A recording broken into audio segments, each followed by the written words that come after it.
ಯೆಹೋವನೇ, ನಿನ್ನ ದಾಸನ ಮೇಲೆ ನಿನ್ನ ಮುಖ ಪ್ರಸನ್ನತೆ ಇರಲಿ. ನಿನ್ನ ನಿಬಂಧನೆಗಳನ್ನು ನನಗೆ ಕಲಿಸು.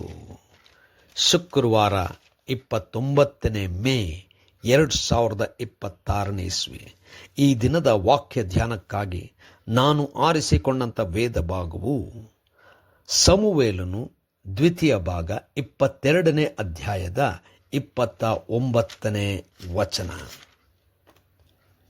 ಯೆಹೋವನೇ, ನನ್ನ ದೀಪವು ನೀನೇ. ಯೆಹೋವನು ನನಗೆ ಬೆಳಕನ್ನು ಕೊಟ್ಟು ಕತ್ತಲೆಯನ್ನು ಪರಿಹರಿಸುವನು ಎಂಬುವಂಥದ್ದೇ. ಕರ್ತನಲ್ಲಿ ಪ್ರೀತಿಯುಳ್ಳ ದೇವ ಜನರೇ, ಶುಭೋದಯ.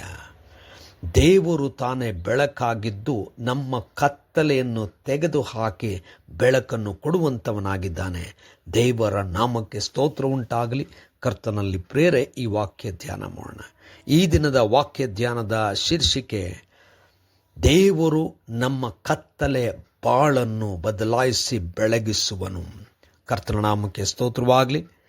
ಕರ್ತನಲ್ಲಿ ಪ್ರೇರೆ, ದಾವೀದನು ತನ್ನ ಜೀವನದಲ್ಲಿ ಅನುಭವಿಸಿದಂಥ ಅನೇಕ ಅನುಭವಗಳಲ್ಲಿ ಫಿಲಿಸ್ಟಿಯರ ಮೇಲೆ ಜಯವನ್ನು ಅನುಭವಿಸಿದಾಗ ಈ ಸುಂದರವಾದಂಥ ಬಿಡುಗಡೆಯ ಗೀತೆಯನ್ನು ಹಾಡುತ್ತಾ ಇದ್ದಾನೆ.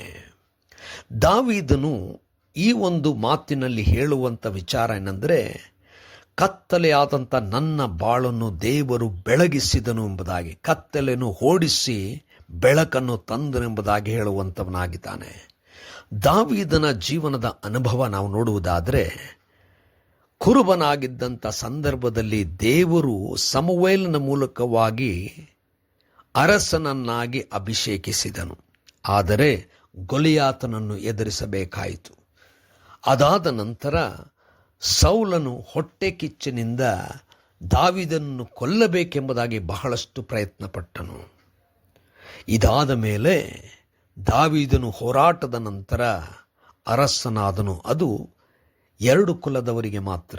ಇನ್ನು 10 ಕುಲದವರು ನಿರಾಕರಿಸಿದರು. ಆಮೇಲೆ ಅವರೂ ಕೂಡ ದಾವೀದನನ್ನು ಅಂಗೀಕರಿಸಿ ಅರಸನಾಗಿ ಮಾಡಿಕೊಂಡರು. ದಾವೀದನು ತನ್ನ ತಪ್ಪು ಅಪರಾಧ, ತನ್ನ ಕಾರ್ಯದ ನಿಮಿತ್ತವಾಗಿಯೇ ತನ್ನ ಮಗನನ್ನು ಕಳಕೊಳ್ಳಬೇಕಾಯಿತು. ಆದರೂ ಸೊಲೊಮೋನನನ್ನು ದೇವರು ಕೊಟ್ಟು ದಾವೀದನ ಮನೆತನದವರೇ ನಿತ್ಯ ಆಳಬೇಕೆಂಬುದಾಗಿ ಹೇಳಿದನು. ಇಷ್ಟು ಮಾತ್ರವಲ್ಲದೆ ದಾವೀದನು ತನ್ನ ಮಗನಾದಂಥ ಅಬ್ಸಲೋಮನ ನಿಮಿತ್ತವಾಗಿಯೇ ಯೆರೂಸಲೇಮನ್ನು ಬಿಟ್ಟು ಓಡಬೇಕಾಯಿತು.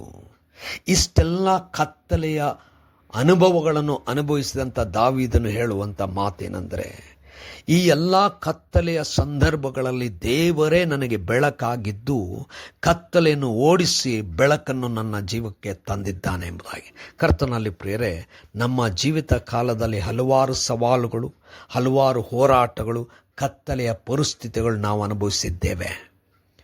ಇವೆಲ್ಲವುಗಳನ್ನು ನಾವು ಬಿಟ್ಟು ದೇವರನ್ನು ಆತುಕೊಳ್ಳುವಾಗ ಏನೇ ಕತ್ತಲಿನ ಪರಿಸ್ಥಿತಿ ಇದ್ದರೂ ದೇವರು ನಮಗೆ ಬೆಳಕನ್ನು ಕೊಡುತ್ತಾನೆ ಎಂಬ ಭರವಸೆಯಿಂದ ಮುಂದೆ ಹೋಗೋಣ.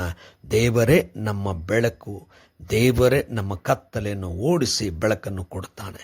ಕರ್ತನೇ, ದಯಾಮಯ ಸ್ವಾಮಿಯೇ, ನಿನ್ನನ್ನು ನಂಬಿದ್ದೇವೆ, ಬೆಳಕಾಗಿ ನಮ್ಮನ್ನು ಮುನ್ನಡೆಸು. ಯೇಸುವಿನ ನಾಮದಲ್ಲಿ ಪ್ರಾರ್ಥನೆ ಬೇಡಿದೆವು ತಂದೆಯೇ, ಆಮೆನ್.